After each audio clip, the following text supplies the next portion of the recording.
Well, federal law enforcement officials have identified the person suspected of leaking secret defense and intelligence documents that have circulated online for weeks. That's right. The officials confirmed the suspect is a man named Jack Teixeira, a 21-year-old member of the 102nd Intelligence Wing of the Massachusetts Air National Guard. Chief White House correspondent James Rosen has the latest on this developing story. James.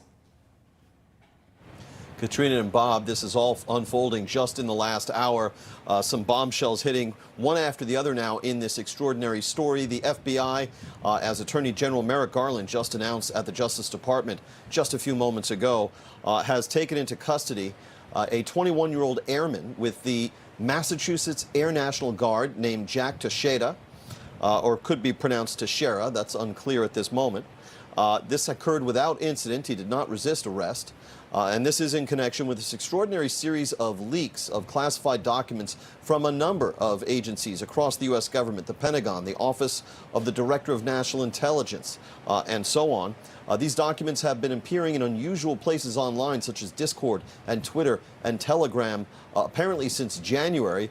But the Defense Secretary, Lloyd Austin, said earlier this week that he only learned about this case on the 6th of April, and that's when he brought in the Department of Justice and the FBI to investigate.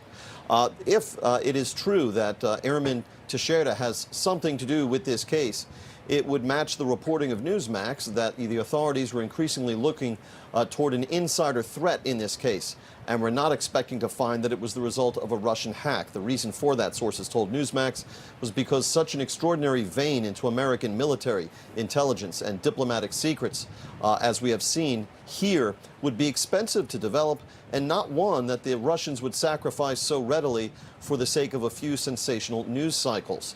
We heard just moments ago as well from the Brigadier General Patrick Ryder briefing reporters at the Pentagon.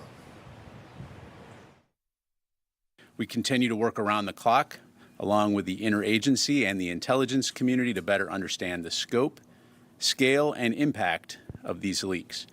And just as we're limited in what we can say about the DOJ's ongoing investigation, we'll be also very limited in what we can say about any of the documents themselves.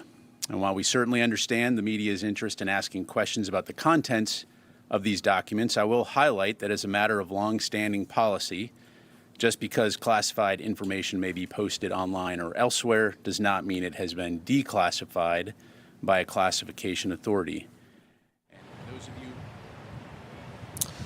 Now, this arrest by the FBI of Airman First Class Jack Teixeira, promoted to that rank just last summer at his home in North Dighton, Massachusetts, earlier this afternoon. That's just about 40 miles south of Boston. Came just a few hours after President Biden commented on this case publicly for the first time. After a session with a meeting in Dublin with the Irish President, Michael Higgins, and his wife, President Biden finally accepted a question on the subject from reporters.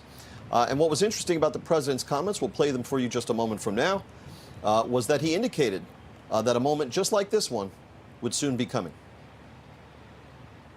I can't right now. There is a full-blown investigation going on, as you know, with the intelligence community and the Justice Department, and they're getting close. I don't have an answer for you. I'm not concerned about the leakages, and I'm concerned that it happened. But there's nothing contemporaneous that I'm aware of that is of great consequence. So two interesting elements in the president's comments to reporters that occurred around 9 a.m. Eastern time during his visit with the Irish president and his wife in Dublin. First, you heard the president say, just after he told reporters that he couldn't provide any updates, that he believed that authorities were getting close in their search for the culprits behind these leaks. And then also you heard him say that he doesn't see anything contemporaneous in these documents that, quote, is of great significance or concern. Of course, that conflicts with the concern that's been manifest on the face of John Kirby, the retired Rear Admiral who is the spokesman for the National Security Council all week long and who has been the White House official most vocal about this case, expressing his apprehensions that these secrets could wind up on the front pages of newspapers and even urging news outlets not to publish the contents. But here we heard a different tack from President Biden, essentially saying not much here to worry about. Again, that conflicts with reports of our foreign allies being very upset about the disclosures in these documents. Everything from the U.S. Spying on our adversaries and our allies, the U.S. penetrating the Russian Defense Ministry, the U.S. even purportedly working to stimulate domestic opposition against Israeli Prime Minister Benjamin Netanyahu, and also reports of Egypt collaborating with the Russians in the Ukraine war by agreeing to ship to Moscow some 40,000 rockets. In short, these are explosive, extraordinary documents that have been disclosing, it appears, very sensitive American secrets relating to military, intelligence, and diplomacy. But from President Biden, nothing of great concern. Back to you guys. All right, James, thank you so much. Joining us now to discuss is former CIA Operative Mike Baker and former Undersecretary of Defense Robert Wilkie. Mike, I'm going to start with you there. Again, we're here. The word concern happens to be kind of the word that we've been hearing a lot. Not concern from President Biden, but as James Rosen just pointed out, a lot of concern from our allies and also from other military experts here in our very own country. Yeah, I mean, I think, look, the White House, this administration seems to have a problem with messaging discipline, and it does tend to start with the president himself. All he had to say was there's an investigation underway, and I'm, not going to say anything more. But he can't help himself, much like other people in senior positions when they just keep talking. But look, these counterintelligence investigations tend to follow a certain methodology or process. Right? Once you authenticate the documents, when you understand that they are, in fact, real and not some part of a covert action disinformation campaign, then you have to start the process of understanding who had access to these documents. You take the most classified, the most secret documents, as it were, because there's different levels of classification, and you try to narrow it down that way to say, okay, the smallest group possible, who would have had access to this.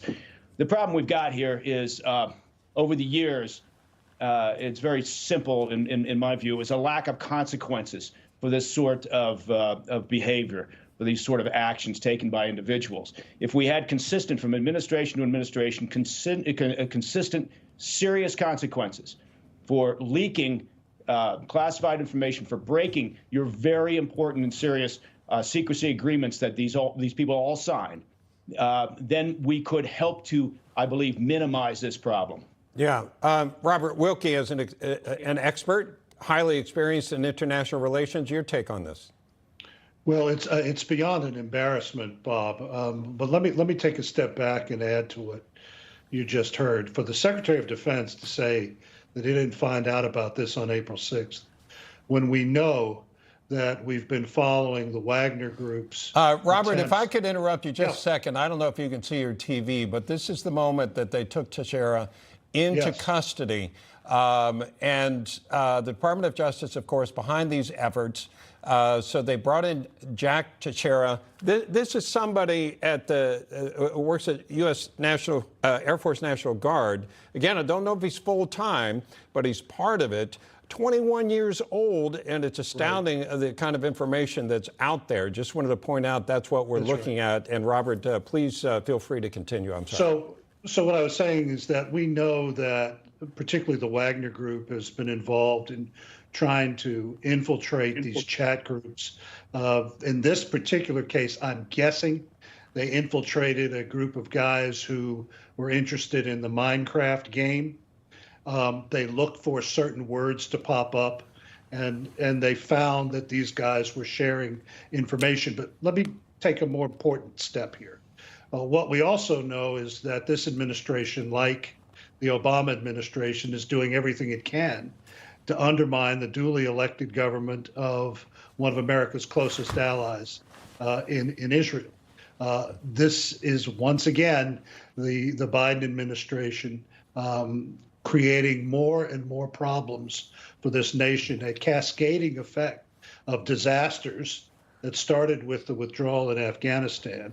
And now we have a 21-year-old whose activities out on the internet for months are just coming to the attention of the Secretary of Defense. There doesn't appear to be anybody in charge. And that is the greatest concern that I have. Okay. All right. Robert Wilkie, Mike Baker, thank you. Sure. Thank you.